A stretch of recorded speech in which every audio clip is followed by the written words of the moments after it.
I have follow-up questions. First, with regard to demand letters, um, if you remember the question regarding the demand letters, I'll repeat the question. This was asked last meeting.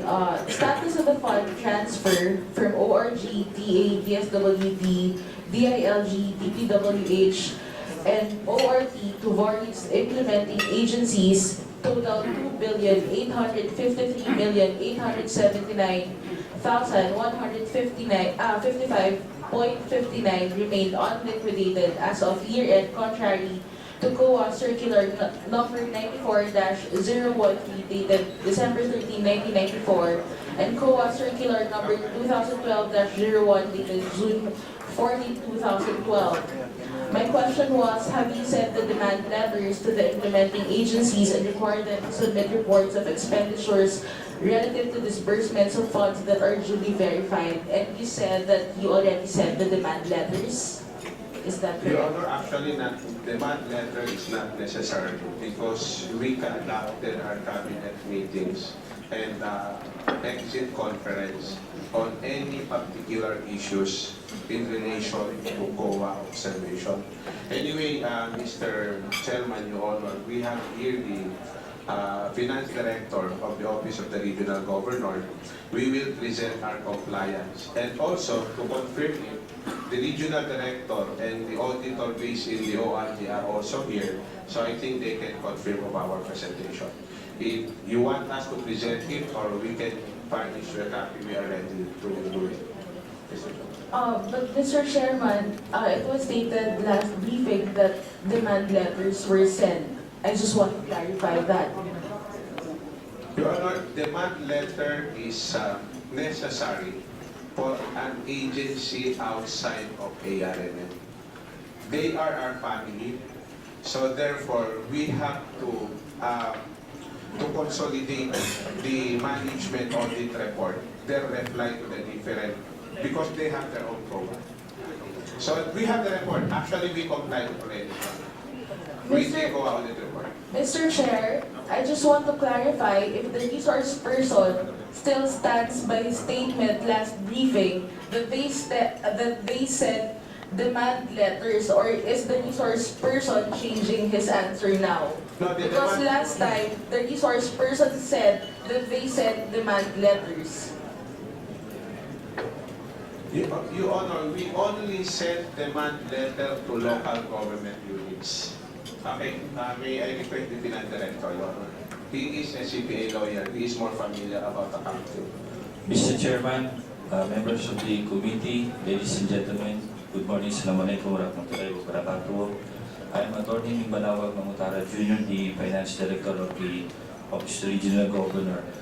With respect to the demand letters, Mr. Chairman, I have with me the several demand letters sent to the regional government agencies, to the operating units, including the demand letter sent to the employees with respect to the unliquidated cash advances.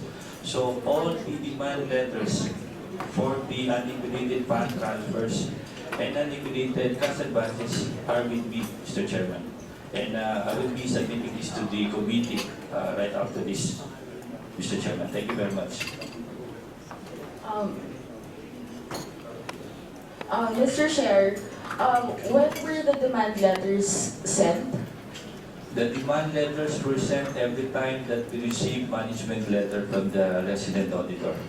So, in order for us to provide additional tranches of funds to the regional government agencies, to operating units, we require them to submit to us the liquidation reports. And this is the liquidation report consists of the report of checks issued, report of disbursement, as well as the credit notice sent by the or prepared by the resident auditor.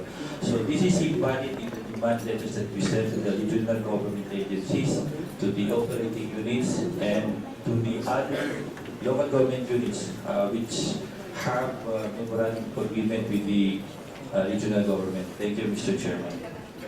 Mr. Chair, what did you do to address the demand letters?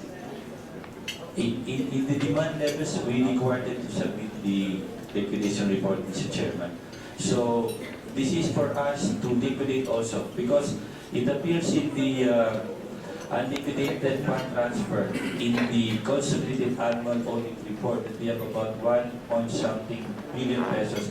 But as of August 31, Mr. Chairman, we can provide you the updated unliquidated fund transfers. And the Commission on Audit is giving us about 60 days to comply with the audit observations with respect to the compliance of the recommendation made by the Commission on Audit, Mr. Chairman. Mr. Chair, may I ask which ones were liquidated and which ones were not? Mr. Chair, we will provide the list so that the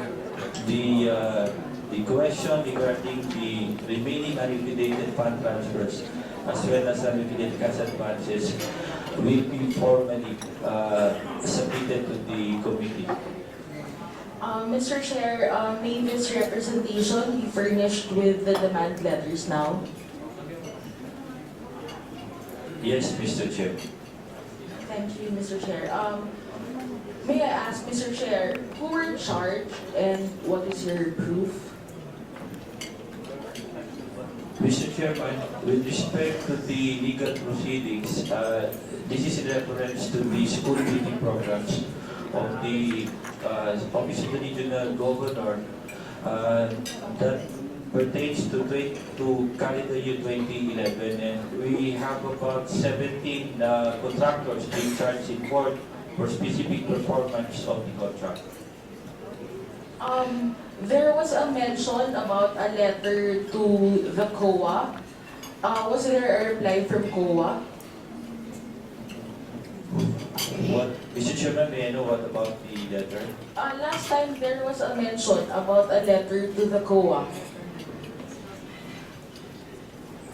Mr. Chairman, I think the letter refers to the demand on the liquidation or the conduct of investigation as well as inspection of the projects so that specific performance will be done by the contractors with respect to the completion of the school building programs.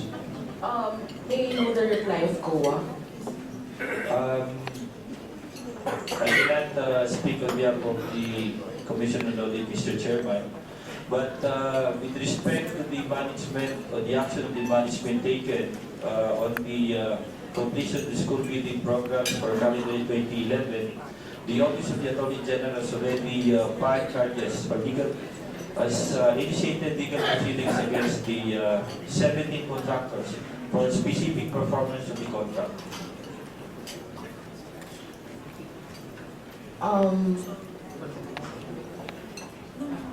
Regarding the cash advances, do you remember Mr. Chair, do you remember the question about the cash advances?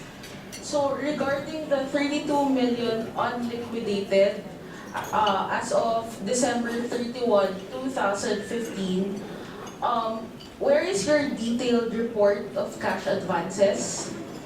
Mr. Chairman, we will also provide the schedule, the updated schedule of the list of unliquidated cash advances. The cash advances, Mr. Chairman, mainly composed of travels, salaries, the payroll, as well as the operating expenses of operating units, Mr. Chairman. And we will submit this. Yes. You will submit now? Yes, Mr. Chairman. Thank you. Mr. Chair, do you remember the question about the cash in bank? Mr. Chairman, with respect to the bank reconciliation statement, we already have the bank reconciliation statements of regional government agencies to be submitted also, Mr. Chairman. Where is the money?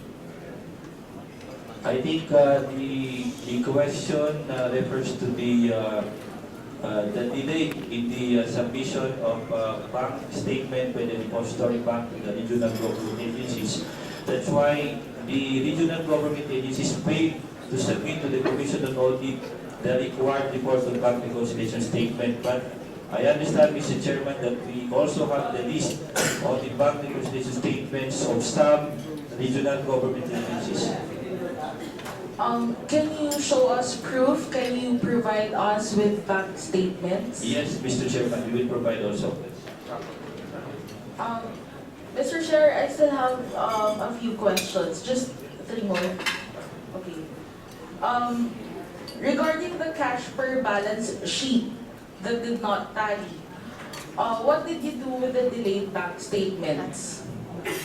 The problem on the bank reconciliation statement, non-submission of bank reconciliation statement lies on the delay on the part of the depository bank to furnish the government, regional government agency as to the cashing bank.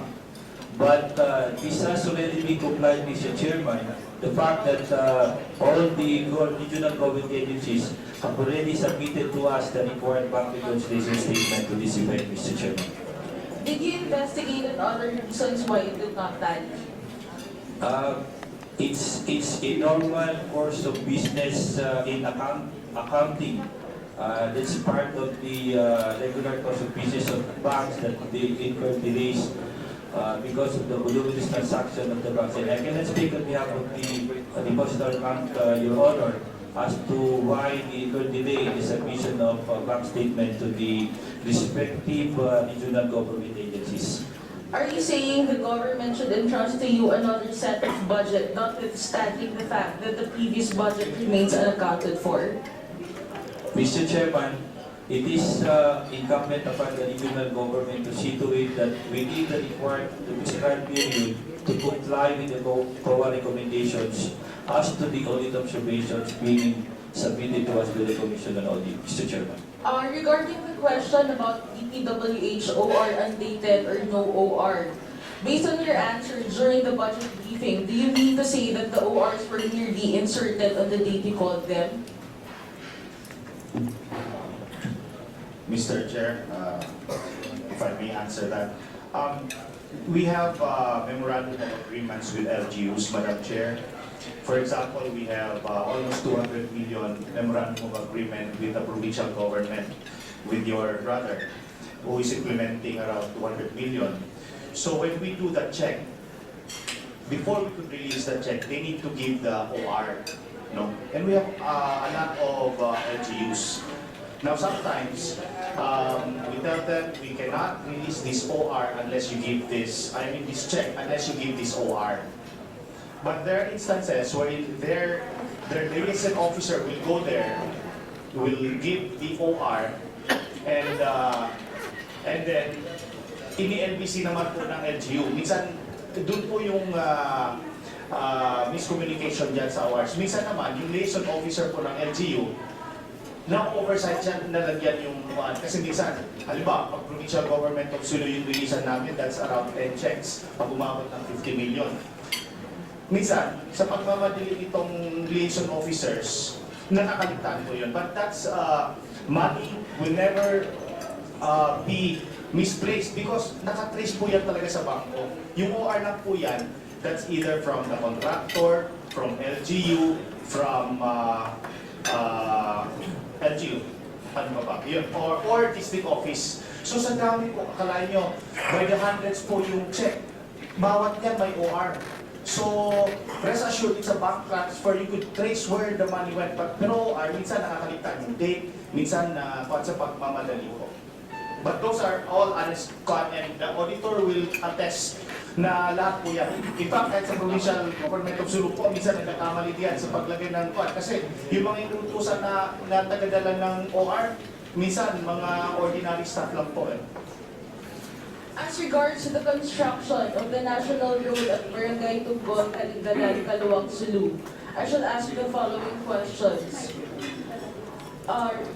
Resource person, I suppose that you have already undertaken construction of public works project for quite a number of times already. As the local chief executive of ARMM, I suppose that you are performing your mandate to ensure that all laws are faithfully executed, and you apply that principle even in government contracts and its implementation. And I suppose that you are vigilant in the government projects being implemented by your administration. I suppose with the number of public works that you approved and implemented, especially roads and highways, you base your approval in the government standards when it comes to the construction of national road. Is that correct? Mr. Yes, Madam Chair. Whenever government projects are being implemented, I would also suppose that you monitor the same. Is that correct? Mr. Chair, actually, I received a copy furnished letter signed by Abdul Sakur and not the governor, I think, as a private citizen. But let me inform this committee that the portion of project is not under ARMM, it's under Region 9. It is under, Mr. Chair, it is under ARMM.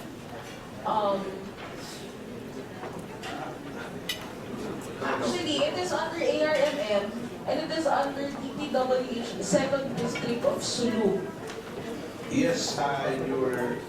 Chair, Your Honor, but the allocation is under DPWH 9. That is the 10 billion above ceiling of ARMM in the previous year. So therefore, if there is an arrangement between Region 9 and the district, I'm sure there is a document. So the best people to respond to that question, I think, is the regional director of Region 9. Well, can you furnish us proof that it is not under the ARMM? It's in the GA, Mr. Chair, Your Honor, actually. Okay. Well, Mr. Chair, I wanted to ask that question because there were irregularities in the construction of that road, and I wanted ARMM to look into 2nd District. May I also note that since we have representatives from the DPWH National here, that they coordinate with their counterparts in the ARMM to confirm the statement of Governor Mujib Hataman regarding the road project, that there is an existing segment that has been funded and implemented by DPWH.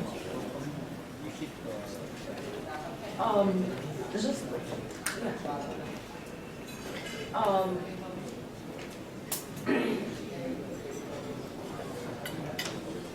as Chief Executive,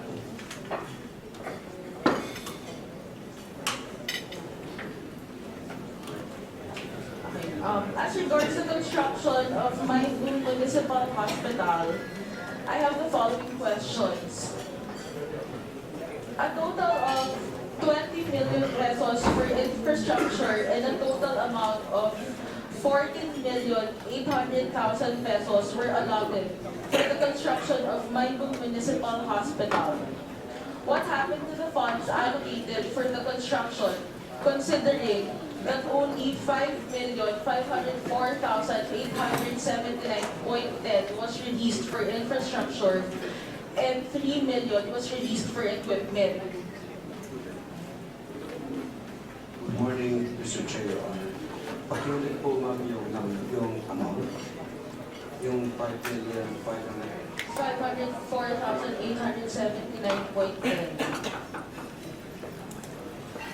and 3 million was released for equipment. Ma'am, gusto ko po ipaalam sa lahat ng members here that the 5 million was the first release as part of the 10 million program intended for the Mayunong Municipal Hospital.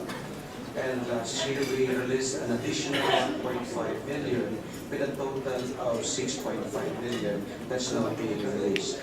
The remaining amount is part of the DISP that was suspended, and now we refiled it with the Department of Health Central Office, and it's now incorporated with the 2017 HPA project. So it's now included in the 2017 Yes. budget. Because Mr. Chair, the head of the hospital in Cebu, Dr. Farah Omar, wrote a letter complaining that the project was just left hanging in Cebu. It was abandoned and the hospital is about to collapse since no more funds was again delivered to Cebu. It was left unfinished. That is true, Your Honor, because as I've mentioned, the fund intended for the project was suspended being a DISP fund under the DAP that was ruled unconstitutional. And we refiled that money for the completion of the hospital, that fund. For my last question, Mr. Chair, as regards to the projects for school buildings in Sulu, what happened to the funds allocated for construction of the school buildings? The specific school building.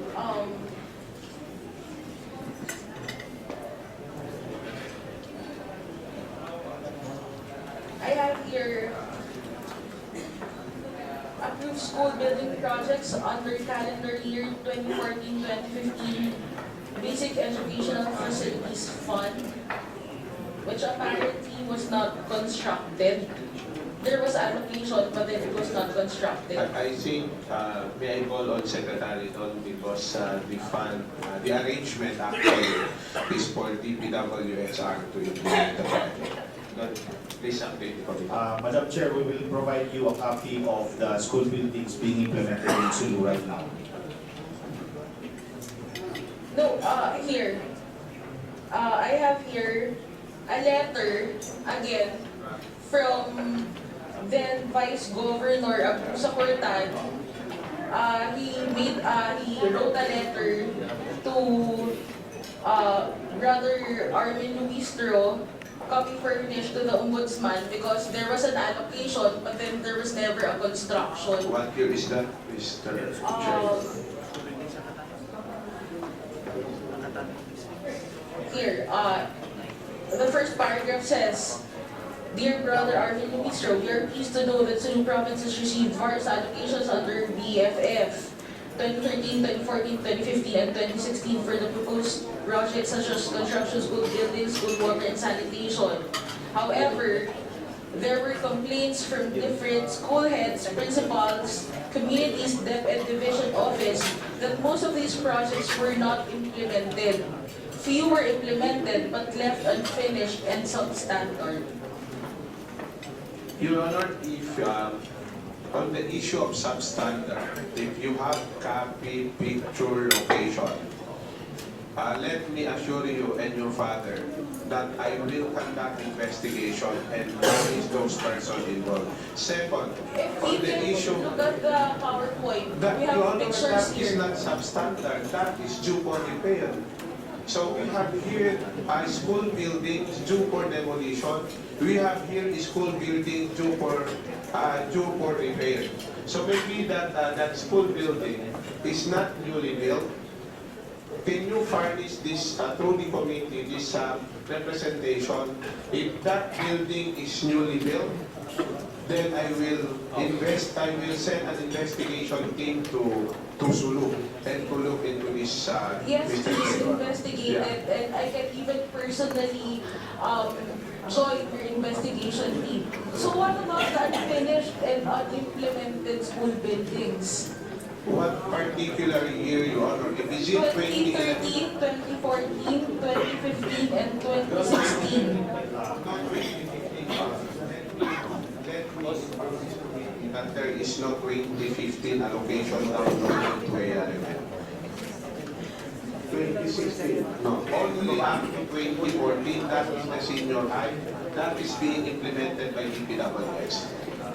Mr. Chair, Honorable Governor, Madam Congresswoman Tan, I'm providing right now, would you give it to the Honorable Congresswoman Tan, the district reports po ng bawat school building na nagawa from 2013 to 2015.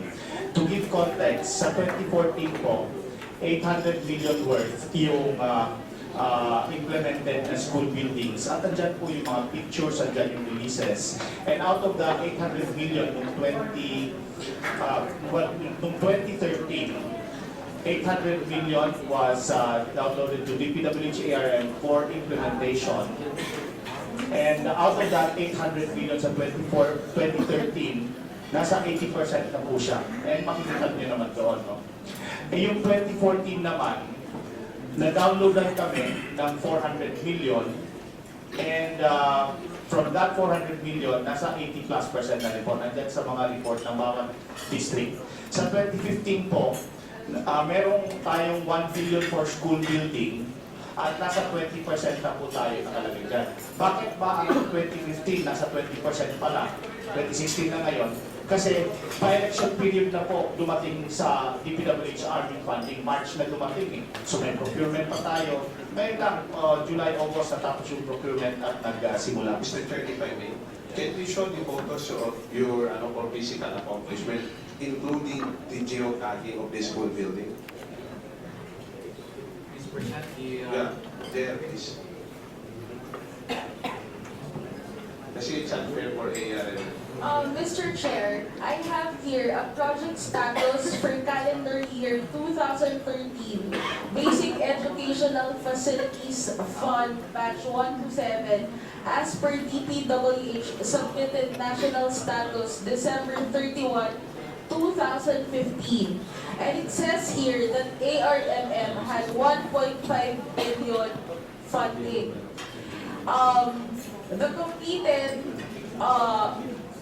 project is 0%, and the ongoing completed is only 1.67%, meaning that's only 237 million. It's already 2016. Mr. Chair, I do understand that record is from DepEd Central Office, right? Yes. But last night I met the DepEd Central Office. I think they are here. I don't want to reply to that. I think the best person to reply is the DepEd Central Office. But as far as the regional government is concerned, the documents beside you is a real document. If there is a document that is fake in that document, then let me know. But here is the DepEd Central Office. I think they can confirm that. So since it was proposed that we have a slideshow of the classrooms, the performance report of ARMM, let us see that slideshow, and then afterwards maybe we can hear response from DepEd National regarding the concern of Congresswoman Shernee A. JL, can you press play? The PowerPoint. Yes, while we really appreciate Congresswoman Tan, the young Moro citizens are very concerned with the new generation. And if we were in your shoes, talagang pag makakita po kami ng report na ganyan, 2013 1%, 13 1%, 2014 0, 2015 0, talagang magagalit po. Mangunguna yata si RG Mujib sa lansangan din po na makipaglaban. Buti na lang po, there's just miscommunication. Andito po si Undersecretary Alin Pascua, and he will testify that there's just miscommunication kasi nga nagko-complain kami sa engineers nila sa ground na may problema before, no? Part of the reports. But I think it's a bit unfair for people who risk their lives, no? Tinatapunan kami ng Granada, we go to areas na ang daming MILM, MNLM, Abu Sayyaf, ISIS. Madaling pag dito tayo sa Maynila. Pero if you go to the field, iba po yung HUD. We'll just run down through this, some of this, eto June pa po yan na, nasa 86%. Mas mataas na po tayo ngayon. We'll just show pictures, no? That will show. Imagine, for example, in Maguindanao, we built 140 classrooms in 4 months because contractor would take 4 years to do it.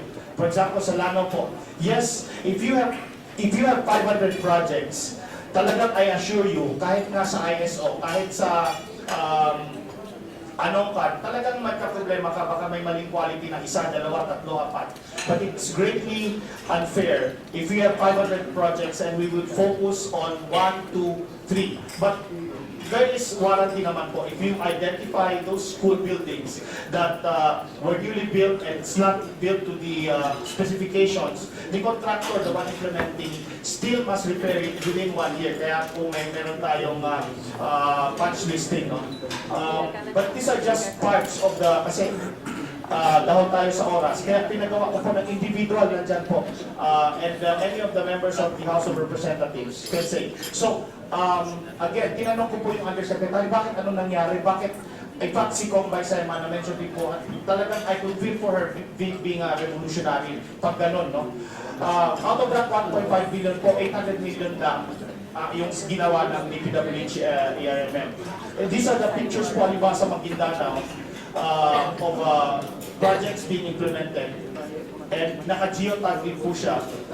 So we assure you that there are no ghost projects. Alam mo, mga Kongtan, masakit din po para sa amin. Alam niyo yung funding po, kung may 1 billion yan, ang 900 million nasa Lano Maguindanao. Masakit din yung puso ko na yung sulong is only 20%. Bakit? Kasi honest masyado yung taga-Sulu siguro pag nagsabi ilang yung estudyante, konti lang. Kaya nung gumagawa kami ng school building, taga-Sulu pa si Sexadain, pati ako yung bata niya.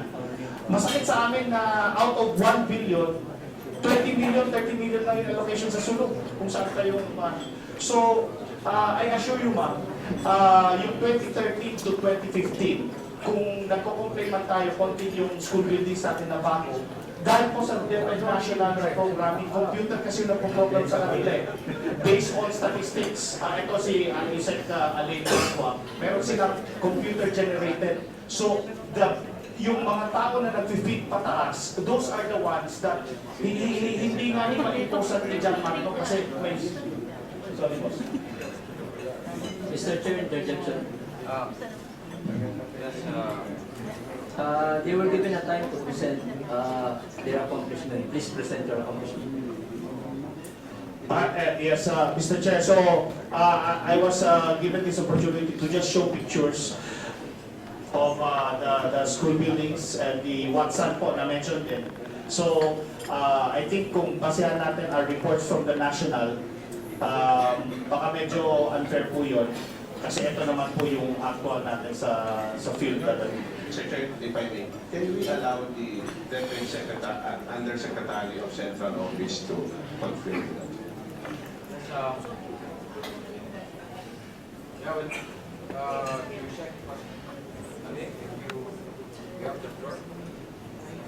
Mr. Chair, I would like to verify first what's the scope of the verification that I would be giving. There was an allegation of this is in regards to the classrooms that are being built in the ARMM, and we have a presentation or a document or a chart from Congresswoman Shernee A of the low performance of the DepEd ARMM in terms of building classrooms. And it was mentioned by the Honorable Governor Mujib Hataman that the report was basically lack of communication between ARMM, DepEd, and DepEd Central Office. So we'd like to verify from you if the statement of Governor Mujib Hataman is true and what is the correct performance in terms of building school buildings in the Autonomous Region of Muslim. Yeah, thank you, Mr. Chairman.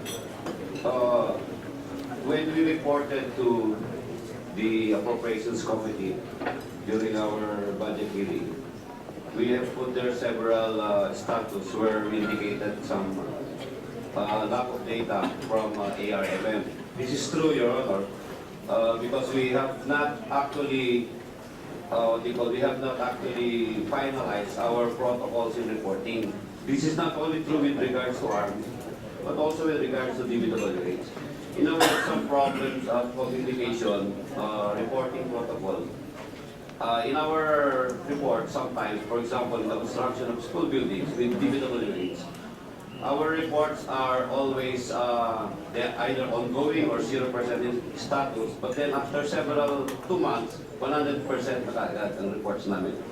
Kasi we have not yet established the proper reporting procedure between DepEd and DPW rates. But we are already making sure that we have finalized this because we are setting already a TWG meeting with DPW rates next month to make sure that our reporting will be by phase. No? For example, when you start to award the project, when it's 30% completed, when it is 60% completed, and so on until it's 100%. The same is true, the same is happening also with ARM.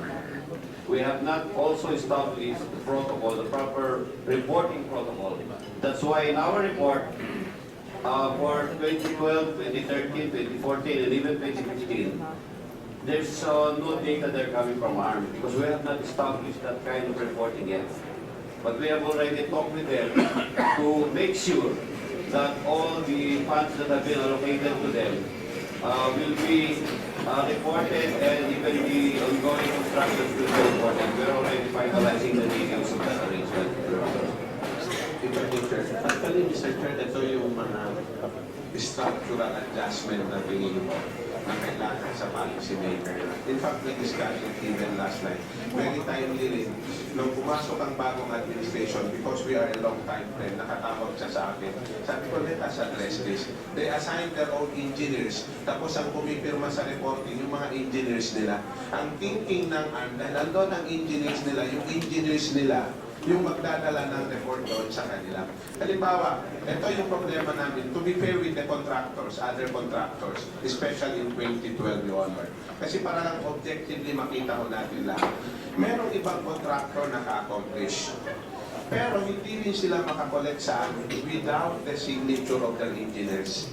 So ang problema, kung dalawang engineers lang i-assign mo, o isang engineer i-assign mo sa buong basulta, definitely mahirapan siya. So kaya sabi namin sa kanila, pwede ba ang arrangement? Dahil by experience, is DPWS ang mabilis mag-construct. Meron silang capability, wala namang engineer sa level namin. Baka pwede i-direct na lang natin sa DPWS ang mga construction.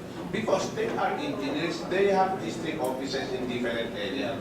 Kaya yun yung established, kaya usapan namin sa Your Honor, na dapat yung engineer nila mag-coordinate sa engineer ng DepEd, pero in the end, dapat sa DPWH. Mr. Chair, it is also very timely that just recently, Secretary Peñol, as per instruction of President Duterte, visited Sulu. And after his visit, wrote a blog saying that he never saw an decent public school in Sulu. He wrote that because there is really none. And I hope that ARMM government can do something about it. Thank you, Mr. Chair. Actually, kung masakit ho sa inyo, lalong masakit sa akin. Pero ang problema ho, nung pumunta si Piñol, hindi ho ARM ang in-coordinate niya. Sinama ho siya ni former governor and vice governor Abdul Sakautan, who lost to me in last election. Kaya ang lahat ng pinuntahan nila yung bulok na eskwelahan. Bakit hindi nila pinuntahan yung daanan? Kahit yung pantalan na ginawa sa harapan ng bahay niya, nagaling sa pondo ng ARM. Hanggang ngayon hindi natatapos. More than 2 years niya nakakuha sa pangalan niya. So, Your Honor, pasensya ko kayo kung masasabi ko to. Pero this is the truth. Hinahanapan kami ng butas. I-accept ko. Kung meron akong boss dyan, merong perang nawala, kasuhan niyo ako. Tatanggapin ko. Kung merong budget ng ARM na nawala, yung sa sinasabi niyo, kasuhan niyo ako, I'm open to it. Naka-geotag yan. Pero ang sinasabi ko lang, tingnan niyo yung project ng ARM. Nasa 7 billion sa Sulu. Wala ni isa ng picture para ipakita ng representative dito na ginawa yan ng ARM and not the provincial government of Sulu. Then, Mr. Chair, I would like to manifest for the Commission on Audit to look into all these matters and to look at the budget of ARMM, and for the Ombudsman to file the appropriate action based on the findings of the Commission on Audit in order for anyone who is liable to answer to the people of ARMM. Thank you, Mr. Chairman.